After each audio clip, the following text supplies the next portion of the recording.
Hey everyone, welcome to episode 6 of the ARTCAST. I'm Ryan Abraham with Dr. Arthur C. Bartner. It's the 6th episode of a 12-week limited podcast covering landmark games from Dr. Bartner's 5 decades as director of the Trojan Marching Band, discussion of the band's traditions.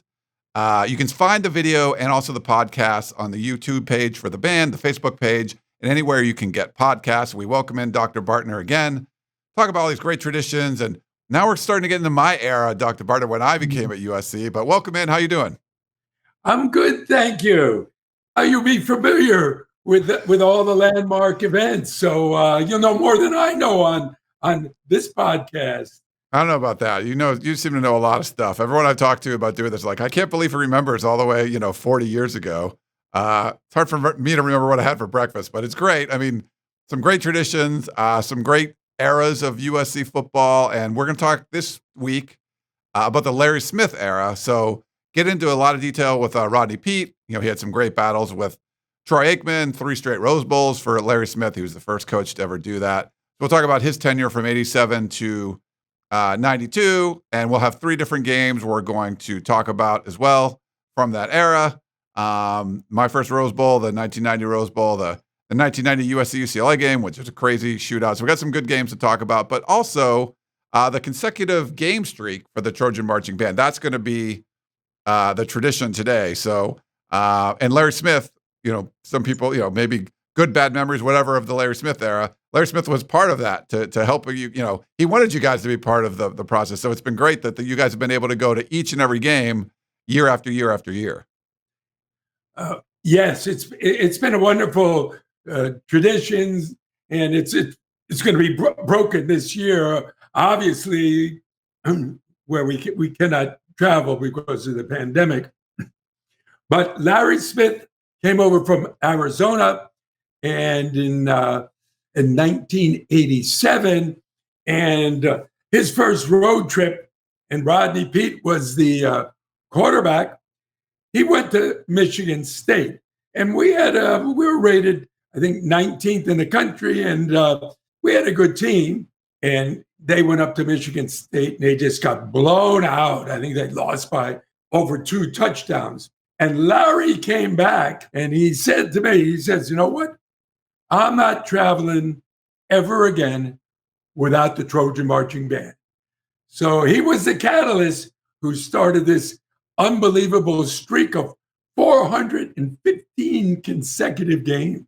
Wow, that's a lot of games in a row. And unfortunately, like you said, it'll be broken this year. But so that'll be the second part of the podcast. So it should be fun. But that's why kind of this ties into the Larry Smith era. And you can't talk about the Larry Smith era without Rodney Peete. And he was one of those stars of the for USC in the early years.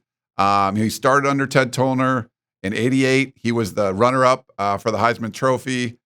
He led the Trojans to 2 Rose Bowls. He won the Johnny Unitas Golden Arm Award. He was the first USC Trojan to do that. And he was an Arizona native, but the Trojan Marching Band actually helped bring him to USC, Dr. Bartner. Yes, and this was and you find out after the fact. But when University of Arizona joined the Pac-12, I had to take the full band over to Tucson to welcome them. And, our pregame entrance was kind of just like the Coliseum. You get those drums, jump, and we marched into that stadium. And Rodney was a kid. His dad was one of the coaches for Larry Smith. And Rodney's a kid on the sideline. I think this is about 1980. And he's looking up and he's watching his band come in. And they're coming in and they're coming in. And he's saying to himself, well, maybe there's 500 of these guys. To this day, he says, this is the most intimidating entrance by any band. And he knew that the game was lost before they ever played a down. This was Rodney's introduction to the Trojan Marching Band. Yeah, so he was a water boy in 1980, And the quote I have here is they brought the band, I swear, 500 people, and it was so exciting and intimidating. There was a feeling the game was over before it started. I hated it. And then, of course, Arizona was recruiting Rodney Peete, and Larry Smith was a longtime friend of the Peete family, and his dad told him coaches can be gone next year. And maybe, he was mindful of that because, his dad eventually left and moved on. And his dad said to Rodney, at SC, they'd always have that band. And it's so funny that, one of the greatest Trojans of all time, runner-up in the Heisman, the Trojan marching band had a part in landing him for USC. Yes. And it's interesting that, a couple of years later, Larry Smith gets recruited to be the coach of USC. And, so there's this whole history between the two schools. It's pretty amazing how it all worked out. And again, Larry had a great first 3 years. He had 3 Rose Bowls in a row, and Rodney was part of 2 of them.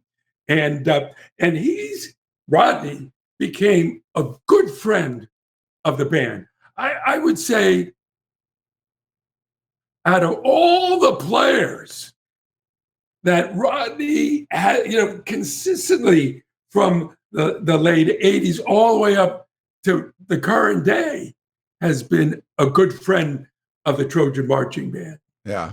Well, we're going to talk about him for this next game. So there's 3 games we're going to talk about today.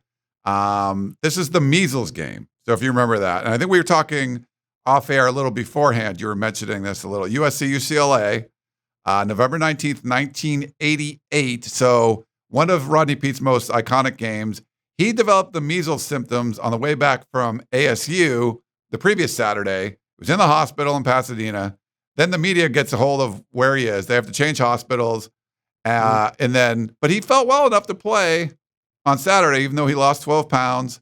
USC was number 2, and they ended up, playing Troy Aikman and number 6 UCLA. They beat him 31-22, and then they end up getting the Rose Bowl berth. Like we said, Troy Aikman never beat USC in his time there. But what do you remember about that measles game from Rodney Peete? Well, again, as you mentioned, the press made an unbelievable deal out of this, and maybe they should have, because both teams were kind of evenly matched, and here your star quarterback goes down with the measles, and it was like front page news. Yeah, big one. To battle Troy Aikman, obviously NFL Hall of Famer, and get 2 wins. That was pretty amazing for USC and Rodney Peete, especially after he was feeling and losing all that weight. But you mentioned, the kind of friend he was to the band. 10 years ago, he spoke at your 40th anniversary event. He visited the band camp when he was doing his reality show For Pete's Sake. And I'll put up a picture here. The band performed at his wedding. Holly Robinson Peete now. Trojan Marching Band was there. Yeah, this is one of the most unique events in the history of the Trojan Marching Band. And Holly Robinson, a very well-known actor, she called me, and she knew I was friends with Rodney, and she said, I want the band to march in at our wedding. And I'm saying, well, you just want a small band, like a 10-piece band, and they stand in the back and play whatever. And she had said, no, I want as many kids as you can get. And I'm not going to tell Rodney. This is going to be a total surprise. She planned the whole thing. And as soon as the pastor, said, you may now kiss the bride, you heard, just like Arizona, jump, and I was had a busload of kids, 40, 50 kids. And we marched in, and the expression on Rodney's face is just priceless. Anyway, we marched right up to altar, ching boom, turned around, and we marched the bride and the groom out of the church. Yeah. Great story. That's awesome. That she would surprise him like that, and he enjoyed it that much. That's very cool. So we'll move on for the next season. Rodney Peete moves on. He goes on the NFL. Todd Moredovich takes over. Remember him, the Robo QB. He was on the cover of Sports Illustrated and all that. So he was my quarterback. That was my freshman year. But the star was Junior Seau. So he was the 1989 Pac-12 Defensive Player of the Year. He was an All-American. He had 19 sacks and 27 tackles for a loss that year. And obviously, the late great Junior Seau. Same with Larry Smith, unfortunately. But here's a good picture of you and Junior. Yes, first of all, I remember that game very well because, once again, Michigan is my alma mater, and anytime USC can beat Michigan, it just warms my heart. But we had lost the previous two Rose Bowls, and I think to Michigan State. So this win was very special, and even though Ricky Irvin, great running back, got the most valuable player, what I remember was that Junior Seau was literally all over the field. He was in the backfield. I can remember one play in front of the band where the Michigan was running the kickback for a touchdown, and Junior Seau came out of nowhere and made the touchdown saving tackle. And it was one of the great defensive games for any linebacker that I've ever seen. Now, that's not to take away from Ricky Irvin. I think he had 126 yards, and you'll see him on the last drive that won the game. He was amazing. Yeah, so that was a defensive Rose Bowl. So that was that's our second game. So it's our 1990 Rose Bowl, Michigan USC, like you mentioned, January 1st. So USC was undefeated in the conference, and they end up, representing the Pac-10 at the time. Number 3, Michigan was actually in contention for a national championship. I know you get satisfaction beating Michigan. Did you get any extra satisfaction knowing it was Bo Schembechler's final game, 21 years as the head coach at Michigan? Yeah, he was there after I had already left, so I didn't really have any knowledge of him. I know he coached way back when O.J. Simpson was playing. He was the coach of Michigan when we played him in the Rose Bowl. But I really had no knowledge as compared, with Woody Hayes. I mean, Woody Hayes was an icon with Ohio State for years. But so I didn't feel, one way or the other. I was just glad we won. Yeah. Well, you were right about the defense, though. Only 11 first downs for Michigan all day. Junior Seau led the way, but Ricky Irvin was the MVP. He had 126 yards, 30 carries. He also caught 5 passes for 44 yards. Moredovich was finding him a lot when he would get into trouble. And he was a third-string running back going into the season. Ends up being the Rose Bowl MVP. And this is one I remember, too. I don't know if you remember it, Dr. Bartner, that fake punt Michigan ran, which was not very Bo Schembechler-like. And it got called back for a holding penalty, I believe it was. And that set up USC's game-winning drive with like 5:15 to play. Yeah. I thought that was, I actually remember that. I thought it was a great call. Yeah. It was a great call. And then Edmund, who's, totally out of the play, gets called for holding. Yeah. But there were 2 other players I'd like to mention on that team that were terrific. One was Mark Carrier. He was remember him? He was a defensive back. He won the Thorpe Award. He did, yes. And I'll tell you something. I mean, that defense was terrific. The other guy I remember was Tim Ryan. Was the rock solid defensive lineman that held that line together. And between Junior and Mark and Tim, it was an outstanding defense. It was. I think Mark was a top 10 pick also. I think I remember, it was like Junior went 5 and Mark Carey went 6. I haven't looked it up lately, but I believe it was something like that. They both were high draft picks. Yes. Yeah, I don't remember either. I know Junior, yes, was top 5. I can't remember where Mark went, but he was terrific. Yeah. Well, let me show you some of the highlights from the Rose Bowl game. This is mostly Ricky Irvin's, and there's a good defensive play at the end. But I'll play this for you, and then maybe I'll look that up while we're watching this.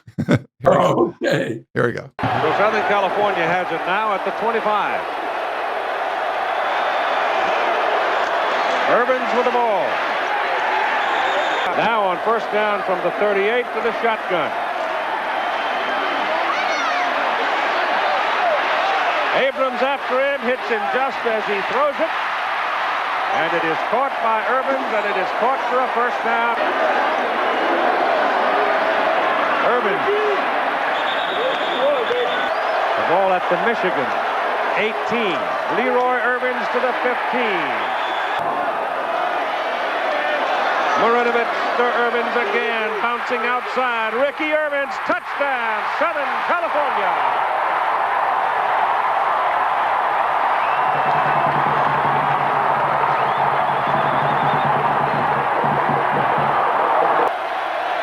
Could be the last play for Bo Schembechler, and his quarterback will be sacked inside the 25-yard line. Southern California wins it 17-10. Good stuff there from the 90 Rose Bowl. And it was right. Yeah. So Junior Seau went number 5 overall in the 1990 NFL draft to the Chargers, and Carrier went 6 to the Bears. So, yeah. Wow. Yeah. That's pretty impressive. There's a stud. That was a stud defense, for the 3rd straight Rose Bowl. But that was a big win, obviously. Trying to, having gone to 3, you don't want to go 0 for 3. It had been like Buffalo Bills style. So Larry Smith kind of needed that win. So that was a big one. Yes. It was. It's a great honor to go to 3 Rose Bowls in a row, especially the first 3 years you're the coach.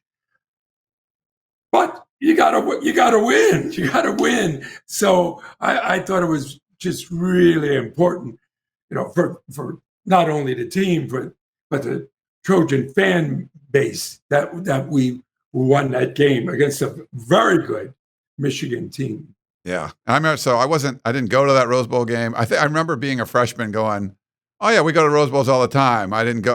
I went back to where my family was from for Christmas in Massachusetts. I go back, the Boston area, thinking, "Oh yeah, we'll be back to the Rose Bowl again soon." It was a little while. So there was we go every year, and that wasn't the case. You do get to play UCLA every year, and every other year in the Rose Bowl, and then the 1990 USC-UCLA game, I was at that one. I remember watching that from a corner of one of those end zones. And man, that was a crazy shootout. Todd Marinovich and Tommy Maddox and scoring all these points all over the place, just pass after pass. That was a crazy one. And, it wasn't 1990 wasn't a great year for USC, obviously, but just the season. But that was one of the greater games of probably Larry Smith's tenure. Yeah, yes. And you remember games like this. Number one, this is UCLA's home game. So even though the stadium is kind of split, with UCLA colors and USC colors, to still pull a game out in that type of environment, on a last second pass, is pretty amazing. It's something you'll never forget. And Todd Marinovich to Johnny Morton was a marvelous combination. And I think you have a couple of clips of this, so you'll get to see this. Yeah, I will. We have about the 2 minutes of highlights. It's actually showing kind of even USC, UCLA highlights. You can kind of see it going back and forth in the game. So here's about 2 minutes of that game. I remember it pretty well. Hopefully, if you're a longtime USC fan, you do too. But if not, there's some good memories for you. Here you go. 24-21 USC 12 minutes, 11 seconds left in this game. SC is headed for the Sun Bowl or the John Hancock Bowl in El Paso. Maddox has the ball tipped and it's intercepted. Jason Oliver. Oliver runs it back and he will score. Touchdown. Jason Oliver, 33 yards USC. USC 31, UCLA 21. Maddox from the spread. Throws long and deep for Scott Miller. Touchdown, UCLA. First and 10, UCLA. The ball at the Southern California 37-yard line. Maddox from the shotgun. Looks to his right. Now he's going to go long and deep for Scott Miller. Miller's got a touchdown, UCLA. 35-31, first and 10 SC. The ball at the 21 of UCLA. Marinovich throwing into the corner of the end zone. It's touchdown! Johnny Morton. 21 yards. Marinovich to Morton. Third and goal. The ball less than a yard away from a UCLA touchdown. Touchdown, Kevin Smith. UCLA. And the Bruins lead by 42-38 over USC in the shootout at the Rose Bowl. First and 10 at the UCLA 23-yard line. And this time the Trojans go out of the shotgun. Marinovich, he's got time, gets rid of it, throws it, it is caught. Touchdown, Johnny Morton. 23 yards for the touchdown. And Terry Donahue is stunned. And that's the final play. USC comes from behind in the closing seconds and knocks off UCLA in a wild one, 45-42. Yeah, Terry Donahue not too happy after that one, Dr. And Terry Donahue was such a classy guy. Just what a wonderful, classy guy. And, I don't know how coaches survive a game like that, but they do. There was more UCLA highlights than I care to watch. But you know what? I can remember because Mark Carrier left early to go to the draft. Yeah. And I'm saying to myself, where we need him today? Where is he? Because boy, those poor guys were getting beat deep the entire game. Yeah. Jason Oliver did have that nice pick six in there, so that was good. But yeah, there was a lot of defensive backs getting beaten that game. When Tommy Maddox, wasn't he like the third string quarterback or something? I forget, but right. They've had a few of those where they would have their third or fourth string guy come in and it'd still be the shootout game. So those were fun, and they got more fun with the Joe Toledo years for UCLA too. But that was a good one. That was one of my better memories from being in college, like winning that game and actually being in the Rose Bowl for it. So that was pretty cool. So Larry Smith, he was still the only coach that led USC to 3 straight Rose Bowls in the first 3 seasons. And he was the first coach, and this sort of continued after Larry Smith, since Howard Jones that was hired that didn't have any USC ties. And then, last few we've had, a bunch of USC ties there, but there was kind of a USC tradition, I guess, Dr. Bartner, just kind of keeping it in the family, I guess you could say. Yes, I didn't know about that, because John McKay came from Oregon, but he had been an assistant coach that moved up. And I think John Robinson also came from up north and was brought down as an assistant and moved up. But Larry, they recruited right out of the University of Arizona. So, yeah, I guess that's kind of an interesting fact in the folklore of USC coaches. Yeah, there's a lot of folklore there. So great streak of games there. Some good memories from you. And let's switch over to the tradition that you mentioned a little bit earlier that Larry Smith had a part of, the consecutive streak for the Trojan marching band. So you guys have not missed a football game in 23 years. It started back in 1987 against Boston College.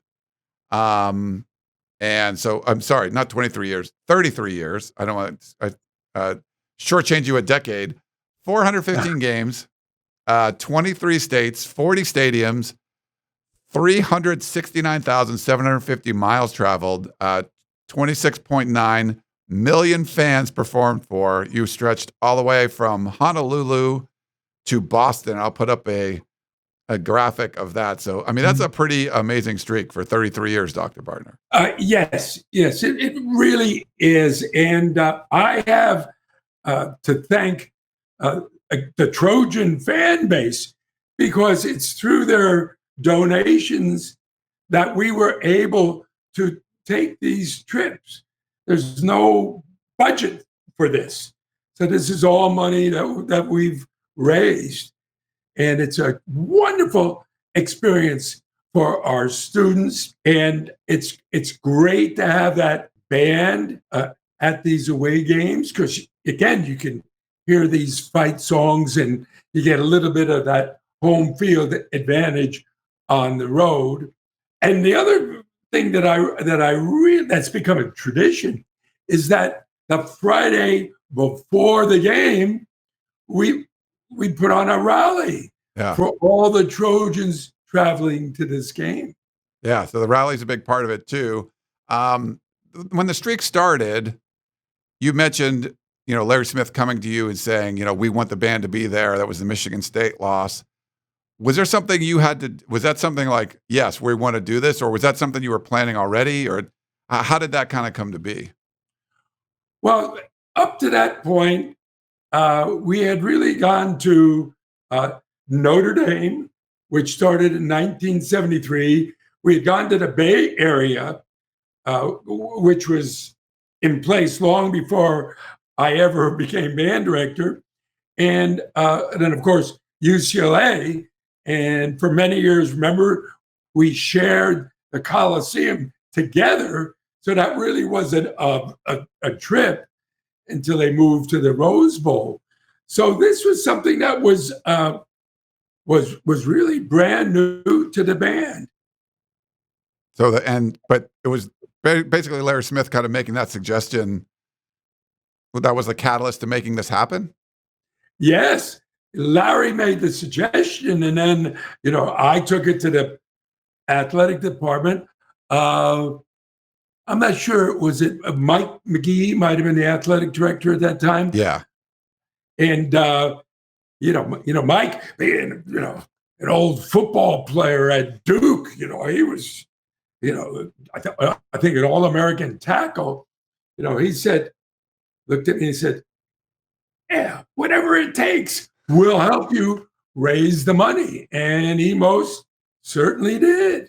Yeah. Well, so some of the logistics of sending the band everywhere, it's not that easy. It's about $500,000 to go to Notre Dame, and somewhere in the range of half of that for away games, and to send a portion of the band to those games. You guys fundraise, the band fundraises almost the entire amount for airfare, buses, hotels, meals. You actually have a dedicated staff member that arranges all the travel. And like you mentioned, the whole band goes to Notre Dame. That's a tradition going way back to 73. But the Weekender's been a long time tradition. The whole band goes there. UCLA, of course. And then any kind of bowl game. Here's a picture of the Notre Dame game. But it's not easy to send the band to every game. It's a logistical nightmare, if you will. And we work with travel agents, because, they secured a plane. And people always ask us that, no, we do not charter a plane because it's very prohibitive. So what we do is on Southwest, we buy the cheap seats on about 4 different planes. And Southwest is great because you save money on the instruments and the luggage. And so we split the band up 4 ways and put different sections on different planes. And so the arrival times, again, are 4 different times. So you have to arrange the buses and so on and so forth. And then you have to feed these guys. So, I'll tell you something. It's a lot of work. And then, so when the whole band goes, that's simple, right? Well, not simple, but who's going. if it's a partial band, you guys have some kind of hierarchy or some system to, for seniors, juniors, sophomores, freshmen that kind of which games they can go to? Right. Yes. That the senior class, because they've put in the most time, they get to pick first. And, they would pick Hawaii. When we played them, they would pick New York. They'd pick the glamour, usually non-conference games. And then the juniors get their next choice. And a lot of times they go to Utah and they'll go to Washington. And the sophomores would take the bus trip to Arizona. The freshmen, we say they can only go on a full band trip. They've got to wait till their sophomore year. And if there's an extra game, we open it up on a volunteer basis to our teaching assistants and our upperclassmen until we obtain the proper instrumentation. Yeah. So you get lucky if there's a Hawaii trip and you're a senior. You're like, yes, I get to go to Hawaii.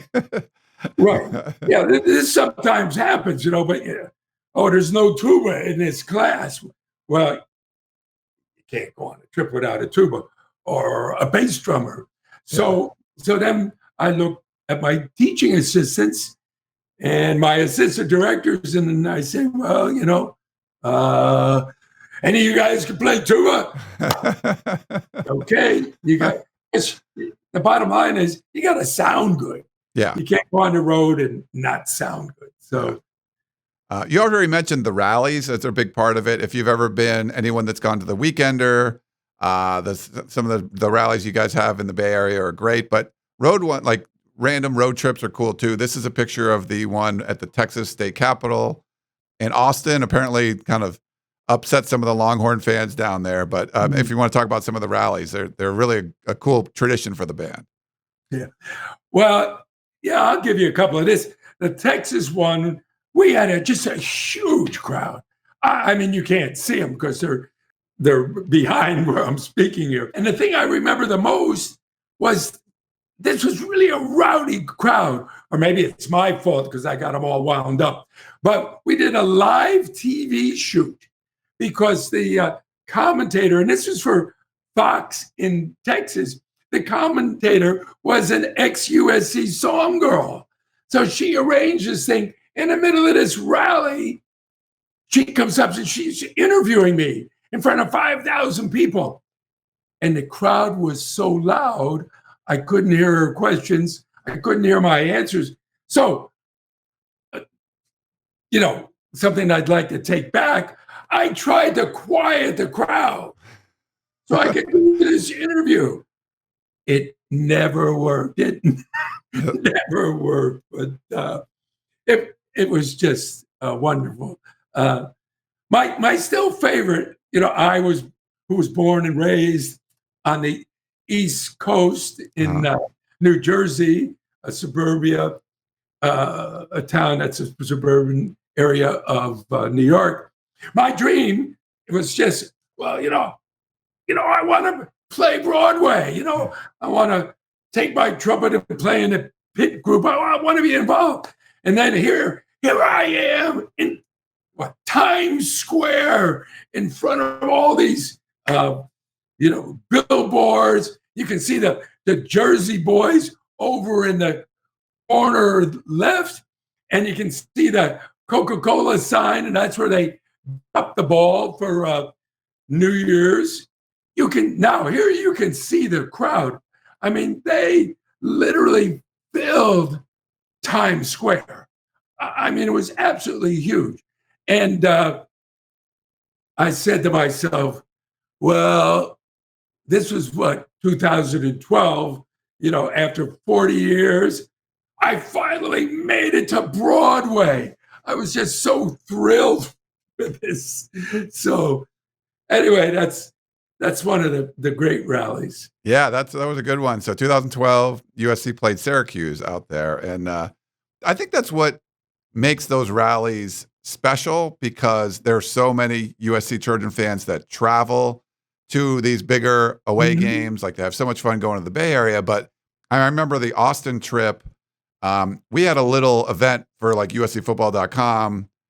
We like rented out a bar and like, hey, anyone that's down there, show up. And it was raining. We had like 250 people in this bar. Like people lined up outside.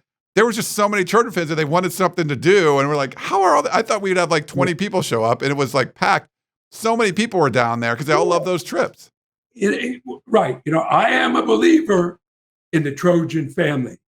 And I've been on enough of these trips through the years that they travel well. They turn out if you have an event. They support their team. They're amazing fans. They really are. And it's what makes USC a very special place. Certainly is. Yeah. And those trips and the band is obviously a big part of that. So, well, awesome trip down memory lane, Dr. Bartner. I just want to let people know, we talked about the band traveling. You can help ensure that the band's going to continue a new streak when they can travel again, hopefully in 2021, with the Trojan Marching Band Travel Endowment. So you can click the link on the description on the YouTube page or on the podcasting page, and you can donate to help give band members lifelong memories. So make sure you do that. Help the band get to all their destinations. It's a big part, as we talked about the whole show. It's been a big part of recruiting for USC. It's been a big part of the coaches wanting it and helping them win. So it's great that the band's been a part of it, and fans can help and be a part of it as well. Well, yes, it's again, I've said this many times. It's not my band. It's not the kids' band. It's your band. I mean, this. The uniforms that we wear, the instruments, the travel, the scholarships. This is all money raised from the Trojan fan base. Yeah. So this is really a community band. And that's why I love to travel. It's a great experience for my students, but it's a way of bringing the Trojan family together on the road. And it's, I think it's very unique to USC. Certainly is. Another one of those unique USC traditions. Well, great stuff, Dr. Bartner. These have been so much fun. I guess we're halfway through. That's just episode 6. We're going to do 12 of these. But I'm curious to see which games and coming up. We got some Pete Carroll stuff. We got some, maybe there's a Keyshawn Johnson game in there. We'll see with the John Robinson again. But some great traditions and everything coming up too. But thanks again, Dr. Bartner, for sharing your time. Well, you're very welcome. And thank you for joining us. And fight on. Fight on, everybody.